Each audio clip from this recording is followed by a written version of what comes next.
Queen will see you now, Doctor. Speak only when spoken to. Understood. I'm just here to help her. No one here to help the Queen has ever left the same as they arrived. The galaxy had given humanity exactly one chance. One physician. One diplomatic shuttle. One opportunity to prove that humans were worth keeping alive. That physician was me, Dr. Elliot Vane, 34 years old, barely holding my medical bag steady as the doors of the Sovereign Vessel Aeloria slid open with a hiss of recycled air and something sweeter underneath, like cold ozone and crushed flowers. I had been chosen not because I was the best doctor on Earth, though my superiors had called me that in the briefing room 3 days ago, but because I was the only one who had successfully analyzed a fragment of Aeloria biological tissue recovered from the wreckage of the first contact site.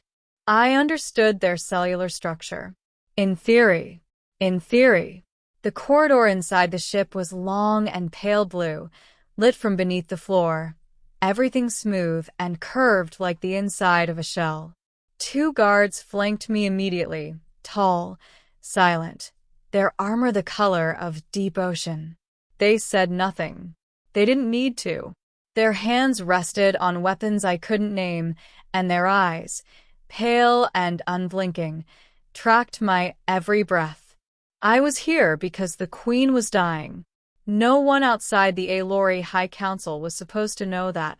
The diplomatic transmission Earth had received was carefully worded, a request for a human medical consultant, neutral language designed to protect the Queen's dignity. But the subtext was unmistakable when you read between the frequencies. Queen Sovereign of the Aeloria, ruler of 7 star systems, commander of a fleet that could reduce Earth's surface to glass in approximately 4 hours, was ill. And whatever their own healers had tried, it wasn't working. The guard stopped me in front of a set of doors taller than any room I had ever entered. They opened. She was standing. I hadn't expected that. Every scenario I had rehearsed in my head on the shuttle involved the Queen lying in a medical bed, diminished, approachable. Instead, she stood at the far end of a vast chamber, her back half turned to me, looking out at a wall-length viewport filled with stars. Her braids fell down her back like twin ropes of pale silk. Her gown was deep violet, structured at the shoulders, flowing at the base. The white lace at her collar caught the starlight. She was, without question, the most formidable presence I had ever stood in the same room with. She turned slowly. Her silver eyes moved over me the way a surgeon's hands move over a scan, methodical, assessing, not unkind, but entirely without warmth.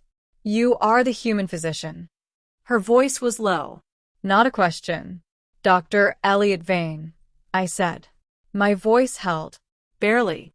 "I was told you required medical assistance, Your Majesty." "My counsel told you I was dying," she said. "I can see it in your posture. You expected weakness." "I expected illness," I said carefully. "Weakness is a separate matter." Something shifted behind her eyes. Not warmth exactly. Recognition, perhaps.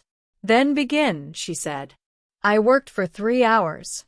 She sat in a high-backed chair that looked more like a throne than an examination seat, and she endured my instruments with perfect stillness, the bioscanner, the tissue sampler, the pressure readers I had modified specifically for Aeloria physiology based on that single fragment of recovered tissue. She answered my questions precisely and without elaboration. Her cellular deterioration was concentrated in the neurolymphatic network, a system that had no human equivalent, a web of bioluminescent filaments that ran beneath Aeloria skin and regulated everything from immune response to emotional processing. The deterioration had been triggered by prolonged exposure to a mineral compound present in the vessel's water recycling system. A small contamination, fixable if caught early enough. She had, by my estimate, been symptomatic for 60 days without telling anyone. "This was treatable from the beginning," I said quietly, preparing the neutralizing compound. "Yes," she said. Why didn't your own healers? They were not permitted to examine me at the level of detail your scan required, she said. There are protocols, layers of access. The Queen's body is not a subject of open study. I looked at her. Even to save your life? Even then, she said, and for the first time, something in her voice was not composed. Something underneath it was very tired. I administered the compound. I recalibrated the ship's water system remotely with the access codes her council had provided.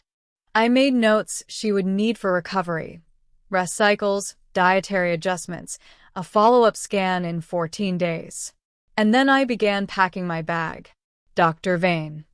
I stopped. Her hand closed around my wrist. Not roughly, not a command. It was careful, almost hesitant, as if she had reached out before she had decided to. I looked down at her fingers against my skin, her skin cooler than mine, faintly luminescent at the edges where the filaments beneath caught the light. You did not ask, she said quietly. Every healer who has ever entered this room has asked me what it feels like to rule, to carry this. They cannot help themselves. It's not my business, I said. No, she said. It is not. She did not let go. That is why I am telling you, it is very heavy. And it has been very long. The stars outside moved slowly past the viewport. I did not pull my hand away. I know, I said. I'll come back in 14 days. She released me.